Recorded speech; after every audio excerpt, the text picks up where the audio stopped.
그렇다면 2025년까지의 어떤 실적 성장은 꺾이지 않을 가능성이 높다라고 2차 전지의 조정이 있을 때마다 조금씩 추가 매수 전략으로 했으면 좋겠고, 그 중에서는 양극재 기업들을 가장 주목해 볼 필요가 있겠다.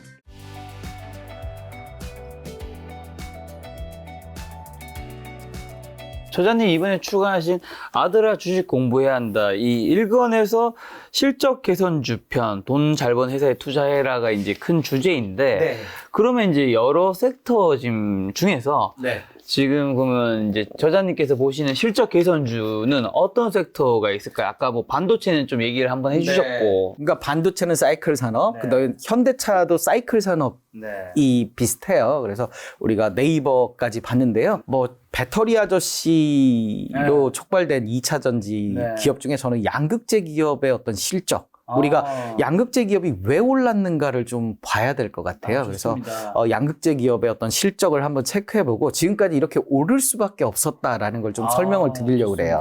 양극재 기업 에코프로비엠 보시면 2019년에 344억 정도의 단기 순이익이었거든요. 근데 꾸준하게 올라요. 그래서 작년에는 2,300억대의 단기 순이익. 그러면 올해는 3,900억. 그리고 2025년에는 7,400억까지. 물론 이 어떤 실적 예측치는 올 6월 실적을 보고 7월 달에 실적 발표를 하면 변동될 수 있어요. 그래서 우리는 중요한 게 이 7,400억에 너무 연연할 게 아니고요. 트렌드를 보자는 거죠. 추세적인 방향? 2019년부터 단기 순이익이 계속 늘어요. 그리고 느는 게 거의 더블로 늘고 있어요. 그런데 올해도 더블이 되고요. 내년에도 그렇고 내후년에도 그렇고.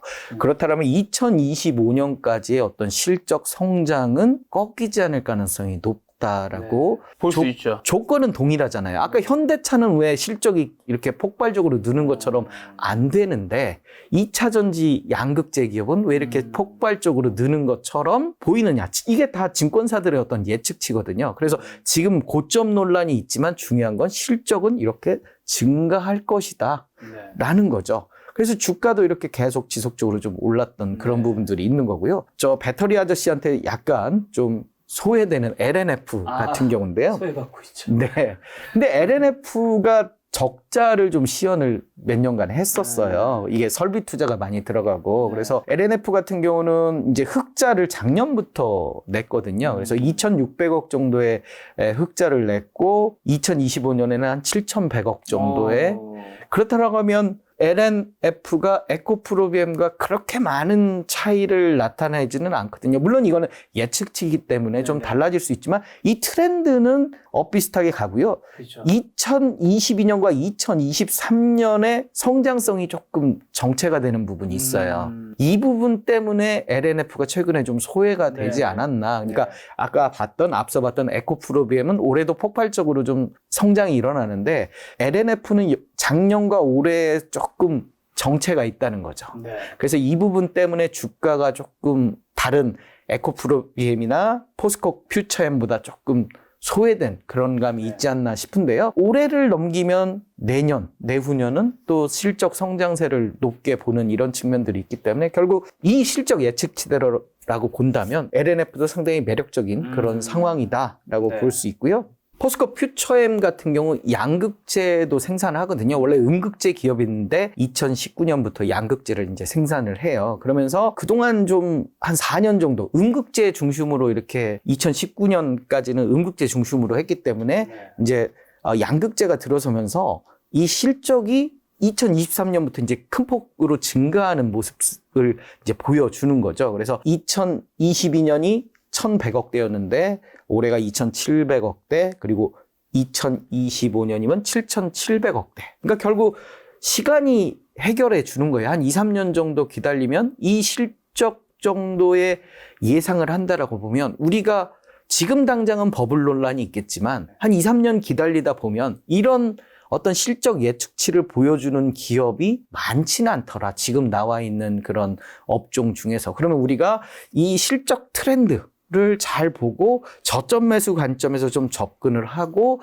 기다려보면 어떻겠느냐라는 이야기를 좀 할 수 있고요. 양극재 기업들의 2022년과 2025년의 실적 그 기준 네. PER을 한번 계산을 해보면요. 일단 에코프로비엠이 한 30배 정도 되고요. 포스코 퓨처엠이 한 33배 정도 돼요. 그런데 LNF가 한 13배에서 14배 내외 정도 되거든요. 그렇다면 2025년 실적이 어찌됐든 2025년에 나온다면 상대적으로 LNF가 눈높이를 높일 가능성이 있기 때문에 지금은 좀 소외됐지만 한 2, 3년 후에 실적을 그대로 나타낸다고 하면 상대적으로 많은 상승폭을 보일 수 있을 것 같고요. 지금 2025년 실적 기준으로 PER 30배 높은 것이냐? 글쎄요. 이 2025년 실적 이 정도 나온다고 하면 30배는 그렇게 높은 수준은 아닌 것 같아요. 그러니까 불과 한 달 전에 조정받기 전에는 한 50배 이상 됐으니까 단기 버블이라고 하는 게 맞겠지만 지금 한 20, 30% 조정을 보였고요. 여기서 만약에 조정을 조금 더 해준다면 저는 공격적으로 매수해 볼 좋은 기회가 될 수도 있다. 왜냐? 2025년 기준으로 PER을 계산해 보면 20배대거든요. 근데 웬만한 기업들도 20배대는 좀 나올 수 있는 거고 이걸 버블이라고 얘기하기는 좀 애매한 그런 부분들이 있거든요. 왜냐하면 2026년에 실적도 있고 2027년에 실적도 있고요. 그래서 제가 왜 그 PER 30배가 고평가가 아니냐라는 좀 논거를 한 5개 정도 제가 이제 이야기를 좀 드리고 싶은데요. 첫 번째로는 2차 전지에 있어서 미국의 정책적인 이슈예요. 많은 분들이 또 아시는 이슈일 수도 있는데요. 바이든 정부가 발표를 하기를 2032년이면 미국에서 판매되는 신차의 67%는 전기차로 팔아라. 그러면 3대 중에 2대는 전기차여야 되거든요.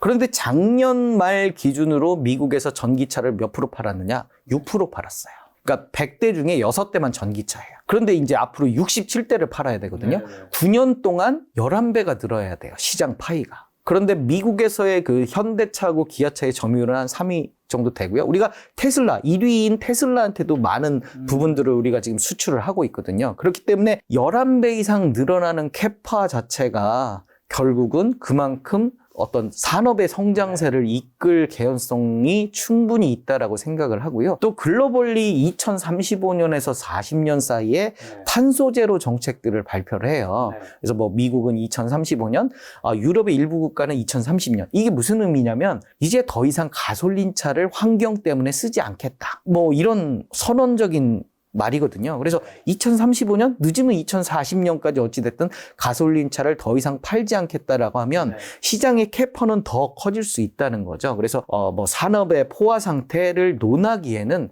이 9년 동안의 성장세를 봐야 될 것이다. 1년에 1배 이상씩 계속 성장하는 이런 모습을 보여주잖아요.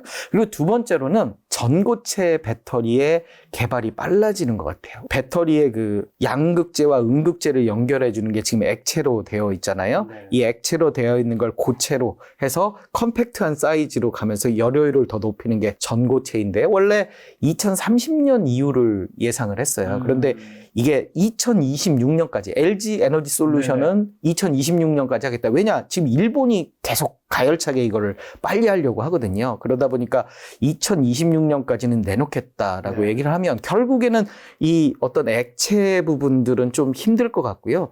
양극재 부분이 결국 살아남고 이 부분이 가장 중요한 어떤 핵심 요소가 앞으로도 되지 않겠느냐. 지금도 배터리의 어떤 비용 측면에서 40에서 45%가 양극재 부분이고요. 양극재가 결국 얼마나 멀리 가느냐의 키를 가지고 있기 때문에 그게 중국과 우리, 일본 이렇게 지금 경쟁을 하고 있는 부분이라서 저는 아까 그 뭐 포스코 퓨처엠이라든지 이런 기업들의 양극재 기업들의 어떤 성장성 이런 부분들은 정책적인 변수와 전고체 개발이라는 측면에서 아까 보여드렸던 실적 개선 이런 부분들이 더해지지 않겠느냐라고 생각이 들고요. 네 번째는 어떤 그 설비 투자 부분이에요. 그러니까 산업이 커지면 그만큼 수요가 늘어나고요. 이 수요가 늘어나게 되면 그만큼 설비를 공급을 해야죠. 해야 되는데 지금 이제 우리나라에서 주로 생산을 해서 공급을 하고 있는데 지금 반도체 셀 기업들이 유럽이나 미국에 이제 공장을 지금 지어대고 있잖아요. 뭐 합작법인도 하고요. 그러면 반도체 셀 기업들이 공장을 세우면 그 옆에 양극재라든지 이런 기업들도 같이 갈 수밖에 없거든요. 여기서 무거운 걸 배로 실어 나를 수도 없을 뿐더러. 그래서 NH투자증권에서 발표한 자료가 있어요. 에코프로비엠 양극재 기업의 지역별 생산 능력인데요. 2021년 기준으로는 한국에서만 6만 톤이었어요. 그런데 2026년이 되면 그러니까 유럽에서 14만 톤, 그 다음에 미국에서 11만 톤, 우리나라는 23만 톤, 총 48만 톤의 생산을 할 것이다라고 이렇게 예측을 하거든요.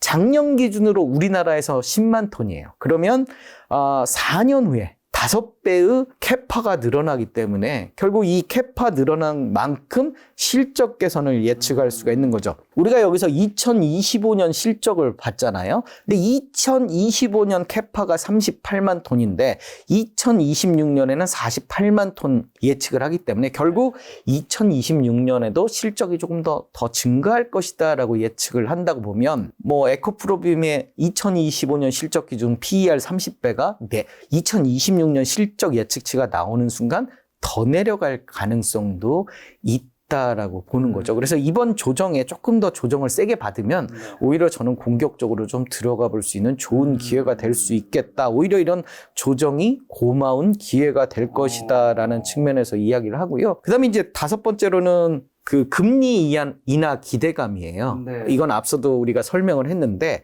성장주들에게는 특히 테슬라가 대표적인 성장주로 이야기가 되잖아요. 그런데 이제 금리 인상에 조정을 많이 보여준단 말이에요. 근데 그 앞서 언급했듯이 우리가 기대 인플레이션 수치 CPI가 5%대 밑으로 내려갔고요. 내년에 한 4.4% 정도, 그리고 한 3년 후에는 2.9%대까지 내려가기 때문에 내년 하반기부터는 인플레이션 우려감들이 좀 가시면서, 물론 식품에 대한 인플레이션 수치는 지금도 한 7.9% 뭐 이 정도에서 굉장히 높아요. 하지만 이게 이제 점진적으로 한 3년 후에 2.9%대로 전반적으로 CPI가 내려간다고 하니까 금리 인상에 대한 좀 우려감은 낮아지면서 그런 성장주의 주가 조정 이런 것들도 좀 완화되지 않겠냐. 시간이 지나면 이런 부분들도 하나의 긍정적인 모멘텀이 되겠다. 그래서 이 5가지 이유를 들어서 저는 2차 전지의 조정이 있을 때마다 조금씩 추가 매수 전략으로 했으면 좋겠고,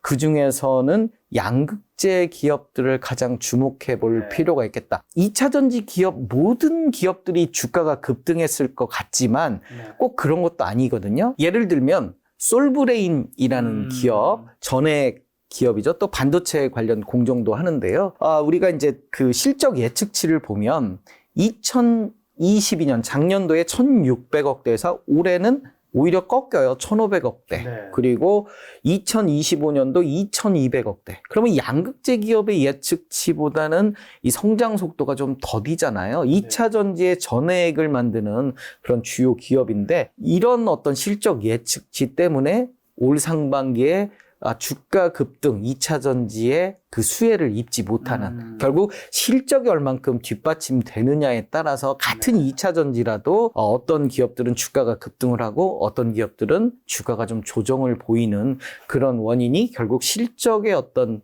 기대감, 이런 부분들이 중요하지 않나라고 저는 설명을 드리고 싶어요. 그래서 최근 들어서 이제 주의해야 될 것은 우후죽순 신산업, 그러니까 과거에 바이오 임상실험에 뛰어들듯이 불과 한 3년 전에 코로나19 치료제를 개발한다고 많은 기업들이 우후죽순 들어섰지만 지금 치료제를 개발한 기업은 하나도 없잖아요. 그것처럼 지금 뭐 리튬 사업을 한다, 양극재 사업을 한다, 뭐 협업을 한다 막 하면서 사업을 막 추진하겠다 하는 기업들이 우후죽순 늘어나거든요. 그런데 그런 기업들은 굉장히 리스크가 클 수가 있거든요. 실적 예측치를 알 수가 없거든요. 그렇죠. 그래서 신규 사업에 대한 실적 예측치를 알 수 없기 때문에 우리가 이럴 때일수록 기존의 시장을 선도하는 그런 기업들, 그리고 실적이 어느 정도 나와주는, 예측이 나와주는 기업으로 좀 압축을 해서 투자하는 것이 굉장히 중요하겠다라고 생각을 하고요. 또 한 가지 이제 조언을 드리자면 폐배터리 사업. 우리가 이제 폐배터리는 앞으로 이 2차 전지 산업이 발전하면 발전할수록 그 후광 효과를 누리지 않을까. 하이에나와 비슷한 거죠. 그러니까 배터리를 다 쓰고 한 80% 정도 용량이 남았을 때 그 배터리의 성능은 다 한다고 그래요. 왜냐면 스파크가 나서 더 이상 쓸 수 없다고 그래요. 그러면 이 80%가 남은 배터리를 어떻게 할 거냐? ESS라고 해서 뭐 에너지원으로 쓴다거나 난방을 한다거나 아니면 20%를 채워서 다시 배터리로 쓰는 거예요. 그게 이제 폐배터리 사업인데요. 배터리가 보통 8년에서 10년 정도를 쓴다고 그래요. 근데 테슬라의 주요 모델이 나온 지 올해 한 8년 정도 됐다고 그러네요. 그러면 앞으로 2, 3년 후부터는 이제 배터리가 이렇게 나오기 시작을 하는 거죠. 그렇게 된다고 하면 2차 전지의 한 3년 후에 이제 어떤 성장 가도가 어느 정도 나오면 그 다음에는 이제 폐배터리가 굉장히 다음 주자로서의 곽강을 받을 수 있는 부분들도 생기지 않겠느냐라는 생각이 들거든요. 그래서 대표적인 기업이죠. 뭐 성일 하이텍이라든지 우리나라에서는 세비캠. 이 실적 예측치를 보면 지금 당장은 뭐 폭발적으로 보여주는 것은 없는데 한 2, 3년 후부터는 이게 사업이 굉장히 팽창할 개연성이 높겠다. 우리가 리튬이라는 게 한정되어 있잖아요. 그리고 앞으로는 리튬이 하나의 무기처럼 이렇게 가격이 올라갈 개연성들도 있을 수 있잖아요. 왜냐하면 이 공급보다 수요가 많으면 그만큼 이제 우위를 차지하는데요. 그렇다라고 하면 결국 이 폐배터리 자원 재활용 측면에서 어떤 실적 개선이라든지 사업의 확장 이런 부분들도 2차 전지와 함께 기대해 볼 수 있지 않을까라는 생각이 듭니다. 자, 지금 말씀하신 대로 이제 2차 전지 섹터가 이제 오른 것이 단순한 이제 그냥 뭐 근거 없는 버블은 아니었고 그만큼 실적이 앞으로 오를 것이 보였기 때문에 오른 것도 있었던 건데 지금 어쨌든 조정을 많이 겪고 있는 가운데 아까 전에 이제 좀 괜찮게 보셨던 거는 LNF 정도 또 다른 것들은 지금 폐배터리도 좀 좋게 보시는 것 같기도 하고. 일단 뭐 저는 이제 에코프로비엠이나 포스코 퓨처엠, LNF 세 기업 모두 긍정적으로 바라봐요. 다만 이제 LNF가 올해 실적이 좀 정체되다 보니까 이런 부분들이 이제 상대적으로 저평가 요인이 있었고요. 2025년 실적 기준으로는 어찌됐든 이 세 기업 모두 성장성을 가지기 때문에요. 여기서 혹시 이제 매수를 안 하고 지금 기다리시는 분들은 어디까지 빠질 거냐를 예측하기가 쉽지 않아요. 그렇다라고 하면 조금이라도 좀 매수를 하고 조금 더 떨어지면 추가 매수를 한다든지 이런 다음 스텝을 밟는 게 좋지 않을까. 왜냐 우리가 성장성은 어찌됐든 실적 예측으로 나와 있는 거고 2025년 기준으로 PER 30배 정도는 어떻게 보면 아주 버블인 상황은 아니거든요. 그렇다라고 하면 뭐 기다림도 중요하지만 어느 정도 좀 매수를 해두고 다음 스텝을 밟는 7월 말이면 실적 발표를 2분기 걸 하거든요. 그렇다라고 하면 우리가 예상하는 시장 컨센서스를 갈 거냐. 1분기에 시장 컨센서스를 에코프로비엠은 그 이상을 가져갔거든요. 그렇기 때문에 주가가 또 어느 정도 상승폭을 가져왔던 부분들이 있기 때문에 그런 측면에서는 긍정적인 고민을 하는 게 좋겠다. 다만 이제 지주회사죠. 에코프로. 어떻게 보면 에코프로의 PER이 지주회사 치고는 10배가 넘어가니까 2025년 실적 기준으로요. 그래서 약간의 그런 프리미엄이 얹어져 있는데 오히려 포스코 홀딩스는 자회사로 포스코 우리가 포항제철을 가지고 있잖아요. 그런 부분들이 이제 어떤 주가의 상승을 조금 누르는 철강 산업이라는 게 사이클 산업이다 보니까 그런 요인들이 있어서 포스코 같은 경우는 10배 미만, 7배에서 8배, 2025년 실적 기준으로요. 그래서 한 3, 4배 정도의 차이가 있는데 그거는 이제 에코프로가 2차 전지만을 다 하고 그다음에 하반기에 어떤 자회사의 상장 이런 이슈들이 좀 더해져서 약간의 버블이 조금 더해졌나 하는 생각이 들고요. 여기에 이제 그 최대 주주의 어떤 비위, 일회성 비위 이런 부분들이 심리적인 요인 MSCI 지수 편입의 실패. 하지만 MSCI 지수는 1년에 4번 정도 이렇게 결정을 하기 때문에 다음번이나 다다음번에는 이 정도의 시가총액이면 충분히 올라갈 수 있다고 보고요. 최대 주주의 어떤 미공개 정보 위험? 이거는 스쳐 지나가는 악재거든요.